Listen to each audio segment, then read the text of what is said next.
Makassi a été révélé au grand public l'année dernière avec le single Doucement, tube, club et radio. Très proche des DJ et de l'univers des clubs, il signe cette année l'année tube de l'été avec Pitbull en featuring sur le titre Taxi.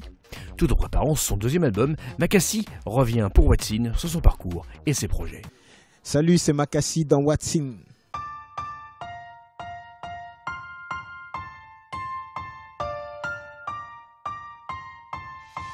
Bébé, t'as besoin d'amour, de mes bisous dans ton cou, de tes mains douces sur mon torse, de moi dessus, toi dessous. Baby, je vais... En fait, je joue en CFA à l'AS Vitré et comme beaucoup d'avocats font de la guitare ou de professeurs sont chanteurs, moi je faisais du son à côté de mes études et du foot. Et du coup, quand je me suis blessé, le meilleur moyen pour passer le temps, c'était d'écrire. Donc j'ai écrit des slams à la base dans des thèmes très très engagés. Puis à un moment donné, j'ai eu mon manager qui est arrivé, il m'a dit écoute, regarde bien, t'as fait un remix de Hold You qui lui t'a permis d'avoir 1 million de vues en quelques mois. Tous tes sons engagés, ils tournent autour de 30 000, 40 000. Donc moi je te propose une instru, donc c'était Doucement. Et tu verras, dans 3 ans, tu feras l'album que tu veux et là tu auras du public. Voilà. Doucement parce que je t'aime, oh, oh. Doucement quand tu es mienne, oh, oh. Doucement quand je suis ton âme, je te donne ce que tu attends de moi. Et le temps peut s'écouler, je veux bien recouler, passer mes nuits sur ta tête. Alors moi j'ai grandi un peu avec du Ray Charles, Bob Marley, beaucoup de musique africaine, parce que mon père aussi d'origine congolaise et avait son orchestre. Donc des fois quand j'avais pas de match le week-end et qu'il me manquait un choriste, j'allais pour m'amuser faire les chœurs, j'étais petit quoi. Et j'aime beaucoup la musique latino. Moi personnellement, vu que j'avais fait un remix de Hold You sur le thème de l'amour, qui avait fait 1 million de vues très très rapidement, je savais que c'était parler d'amour, je savais que c'était quelque chose quand même qui marchait bien quand on l'accompagnait d'une plastique en fait. Mais c'était plus mon manager qui lui me disait écoute, arrête ce que tu es en train de faire, viens on se concentre sur celui-là, donne-moi 1 an, tu vois, je vais aller moi-même le défendre dans les clubs et tu verras. Lui, il était persuadé de ça et c'est vrai que dès les premières publications, je voyais des partages tous les jours, les clubs qui appelaient. Je me disais, mais qu'est-ce qui se passe? Laisse-moi te quitter.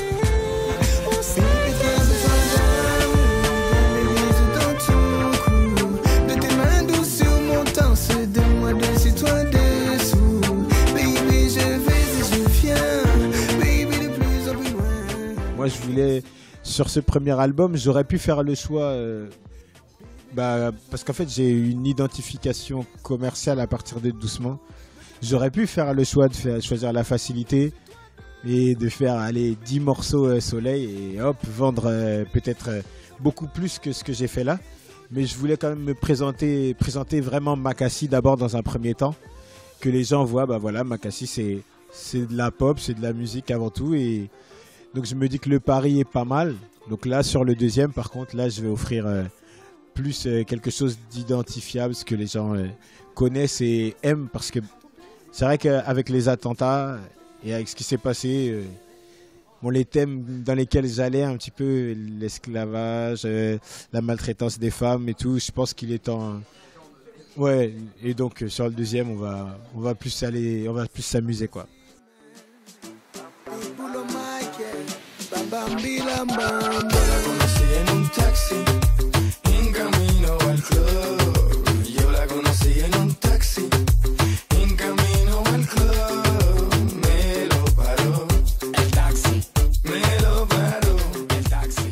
J'essaie de trouver une mélodie, un refrain très très fort que les gens dès la première écoute se le rappellent.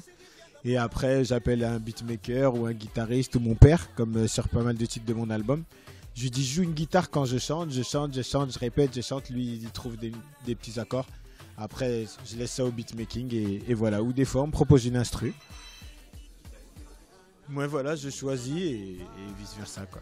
À la base les gros médias souhaitaient que j'enchaîne directement sur Danse. Donc doucement, Danse pour marquer l'identification. Mais moi justement j'ai eu peur de ça. Je me suis dit si j'enchaîne comme ça, on va me cataloguer directement, comme tu dis, artiste Zouk Soleil. Et c'est pas ce que je voulais. Maître Gims, il bénéficie ils bénéficient de des récompenses qu'ont eu le Watibé. Moi, c'est pour ça que je tiens absolument à avoir un disque d'or. Parce que j'estime qu'aujourd'hui, les gens ils disent ouais, que je sois à 10 000 ou à 35 000, ça ne changera rien. Mais si j'ai un disque d'or, ils diront ah ok, tu vois, il avait raison, il peut faire de la musique. C'est pour ça que je me bats vraiment, que je veux vraiment prendre le temps là-dessus. Parce que c'est vrai que c'est les trophées qui font la crédibilité.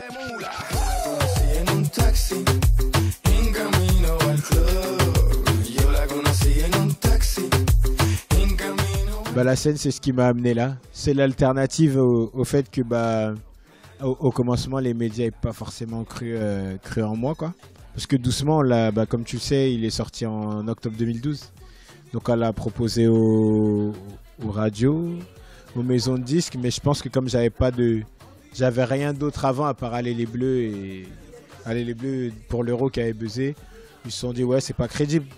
Donc je pense que peu de gens l'avaient écouté parce que quand il est ressorti, ils m'ont dit putain ça tue, machin de ça.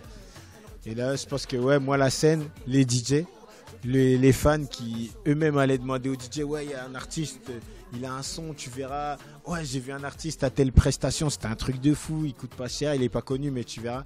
C'est eux en fait qui ont fait la réputation de Makasi.